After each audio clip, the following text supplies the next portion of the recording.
আসসালামু আলাইকুম প্রিয় দর্শক, আপনাদের সবাইকে জানাই কৃষি গল্পের আন্তরিক শুভেচ্ছা।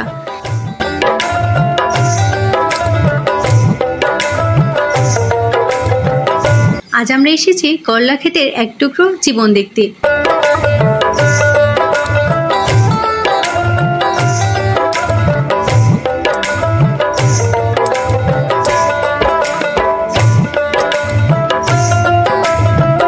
যেখানে সূর্যের তাপ আর মাটির ঘামে গড়ে উঠেছে আপনার আমার প্রতিদিনের খাবার।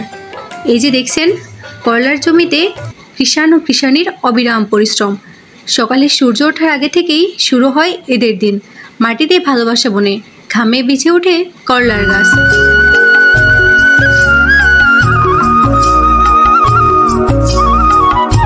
করলা শুধু তিতা নয়, এটা ভীষণ উপকারীও। এটা ডায়াবেটিক্স নিয়ন্ত্রণে রাখে, হজম শক্তি বাড়ায়, লিভার ভালো রাখে, ত্বক রাখে উজ্জ্বল ও সুন্দর, আর বাড়ায় শরীরের রোগ প্রতিরোধ ক্ষমতা।